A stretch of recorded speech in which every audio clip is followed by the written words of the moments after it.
Bapak Ibu Saudara yang Tuhan Yesus kasihi, dalam Injil Lukas pasal yang kelima ayat 1 sampai ayat yang ke-11 ada cerita tentang Tuhan Yesus yang berdiri di pantai Danau Genesaret dan banyak orang datang kepadanya, dan Tuhan Yesus memanfaatkan itu sebagaimana memang misinya. Ia memanfaatkan itu untuk memberitakan firman Tuhan, karena memang orang-orang itu datang hendak mendengarkan firman Allah yang disampaikan langsung oleh Tuhan Yesus. Tuhan Yesus melihat dua perahu di tepi pantai, dia nelayannya sedang membersihkan jala.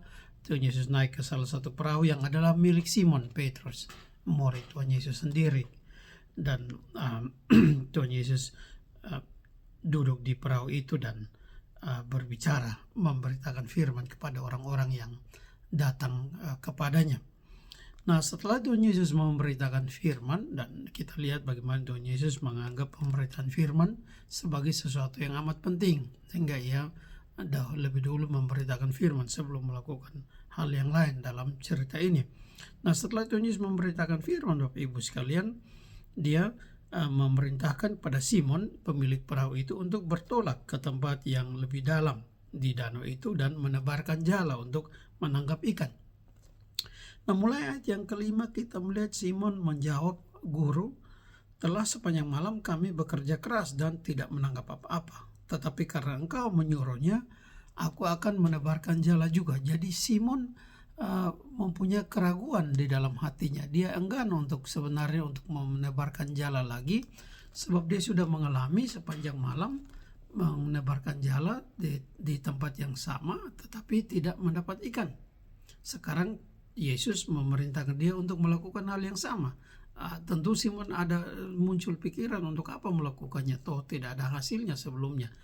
Tetapi rasa hormat Simon kepada Yesus sangat tinggi, sehingga walaupun ada pemikiran di dalam dirinya bahwa mungkin dia tidak akan mendapat apa-apa, tetapi karena dia menghormati Kristus, dia tahu bahwa Yesus ini seorang yang sangat spesial, dia dan sangat dihormati, maka dia melakukan juga. Dan kita tahu hasilnya dalam ayat yang ke-6, Simon Petrus dan teman-temannya menebarkan jala sesuai perintah Tuhan Yesus dan mendapat ikan yang sangat banyak, sehingga jala mereka koyak, hampir robek akibat banyaknya ikan itu.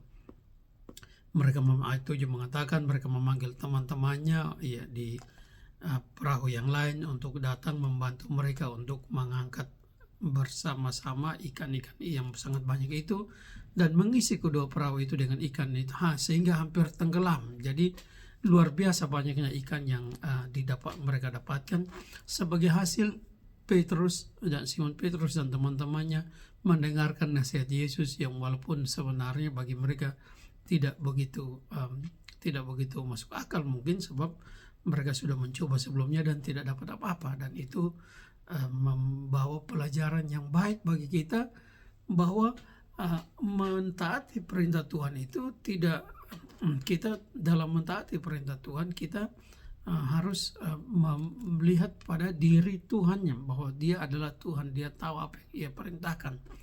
Walaupun mungkin kita merasa itu sesuatu yang tidak bermanfaat, tidak menguntungkan dan sebagainya. Dan lihatlah Yesus sanggup memberkati Simon dan teman-temannya. Dan juga pelajaran yang lain ialah bahwa sebelumnya Simon bersedia memberikan perahunya untuk Yesus pakai duduk di dalamnya dan memberitakan Injil. Dan ini juga bukti dari apa yang Yesus sendiri ajarkan. Kalau orang mencari lebih dulu kerajaan Allah dan kebenarannya, maka berkat akan diberikan kepada orang itu. Dan lihat, Simon tidak merasa rugi bahwa perahu tempat dia biasa mencari nafkah kali ini dipakai oleh Yesus untuk memberitakan Injil. Dan hasilnya Yesus sanggup memberkati Simon. Bapak Ibu sekalian, kita juga jangan khawatir kalau kadang-kadang kita harus kehilangan waktu, kehilangan tenaga dan sebagainya untuk melayani Tuhan. Sebab Tuhan tahu bahwa kita membutuhkan berkat-berkat yang cukup sesuai dengan hikmat-Nya. Bapak Ibu kasih Tuhan sekalian, kita melanjutkan cerita ini.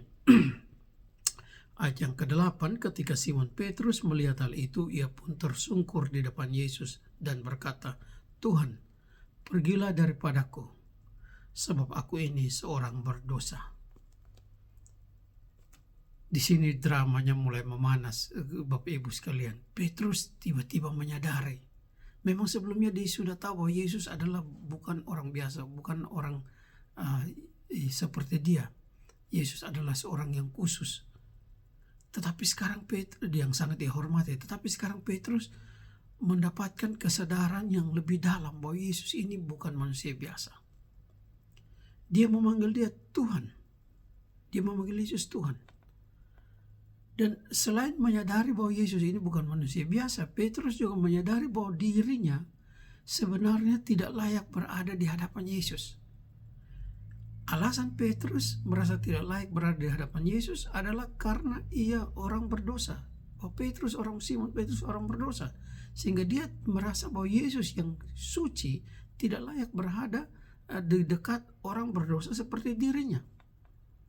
Sehingga dia mengatakan, Tuhan pergilah daripadaku, karena aku ini orang berdosa.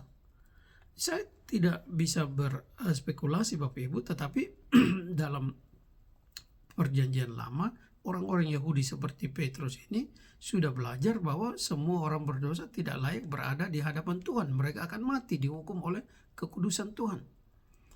Nah, dan Petrus entah persis seperti apa yang dirasakan Nabi Yesaya misalnya dalam Yesaya pasal 6 atau tidak, tetapi Petrus menyadari, mempunyai kesadaran yang sama bahwa sebagai orang berdosa ia tidak layak berada di hadapan Yesus yang suci dan kudus. Ia takut, tentu saja, sebab ia takut dosanya dihukum. Dan ayat 9 mengatakan semua orang berada bersama-sama dengan dia takjub karena hasil ikannya ditangkap. Artinya mereka semua juga kagum. Mungkin mereka saat itu belum mempunyai kesadaran setinggi Petrus akan keberadaan Yesus sebagai dia yang maha suci.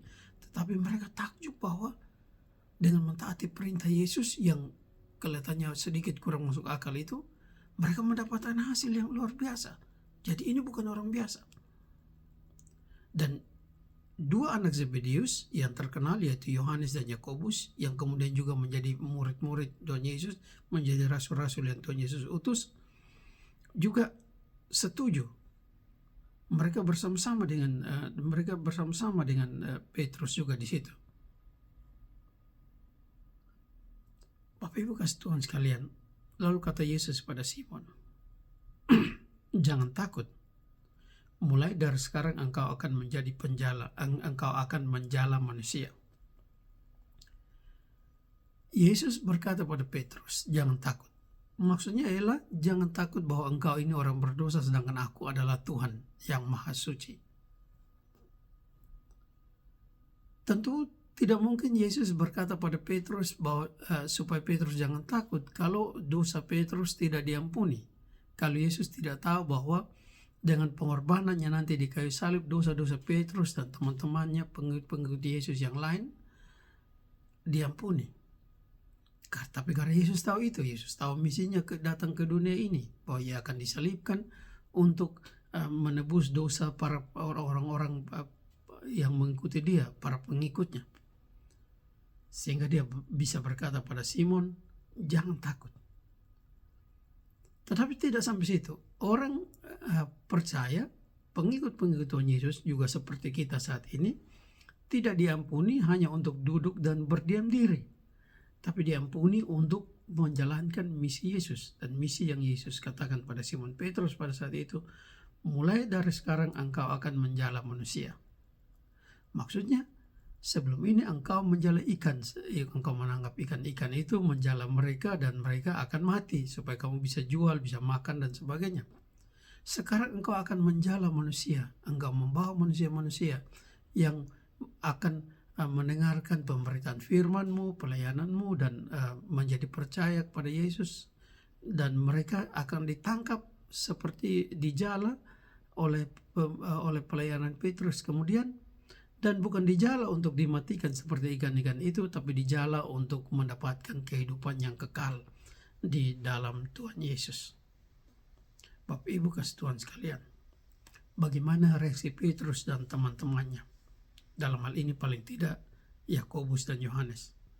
Ayat 11 mengatakan, dan sesudah mereka menghela perahu-perahunya ke darat, mereka pun meninggalkan segala sesuatu, lalu mengikut Yesus. Orang-orang yang mengerti bahwa keberdosaan mereka sudah diampuni oleh Kristus. Mereka tahu itu lebih mahal dari semua hal yang bisa mereka dapatkan di dunia ini. Tidak ada harta, tidak ada kesuksesan, tidak ada kebahagiaan duniawi apapun yang lebih bernilai daripada pengampunan, anugerah pengampunan yang Kristus berikan pada kita, pada Petrus dan teman-temannya, dan pada kita semua. Sebab semua hal yang kita bisa dapatkan di dunia ini hanya untuk sementara, tapi pengampunan dari Kristus memberi kita kehidupan yang kekal. Dan karena kesadaran itu, Petrus dan teman-temannya meninggalkan segala sesuatu lalu mengikut Yesus. Mereka tidak merasa rugi meninggalkan apapun untuk mengikut Yesus, sebab mereka tahu mereka sudah mendapatkan yang melebihi apapun yang mereka punya di dunia ini, yaitu mendapatkan pengampunan dan anugerah keselamatan dari Kristus. Dan kita tahu Bapak Ibu kasih Tuhan sekalian, bahwa Petrus dan teman-teman tidak mengikuti Yesus dan akan mendapatkan kesenangan demi kesenangan, mendapatkan kesuksesan demi kesuksesan. Tidak, mereka akan mendapatkan tantangan, bahaya. Dan kita tahu Petrus, Yohanes, dan Yakobus yang disebutkan di sini. Kita tahu Yakobus adalah murid pertama yang menjadi martir, harus mati, dibunuh oleh karena nama Yesus. Petrus kemudian disalibkan dengan kepala di bawah oleh karena Kristus, dan Yohanes dia akan diasingkan di dalam satu kesepian yang berat di Pulau Patmos ketika di sana dia menerima wahyu Tuhan. Tetapi mereka pergi mengikuti Yesus sebab mereka tahu semua itu walaupun begitu berat berat cobaannya akan mereka hadapi karena mengikuti Yesus, tapi mereka sudah diampuni. Kehidupan kekal sudah menjadi milik mereka. Mereka rela tinggalkan apapun. Mereka rela hadapi apapun, lalu mengikuti Yesus. Tuhan Yesus memberkati kita semua. Saya Remy Vanggedaya dari Canberra, Australia. Tuhan memberkati.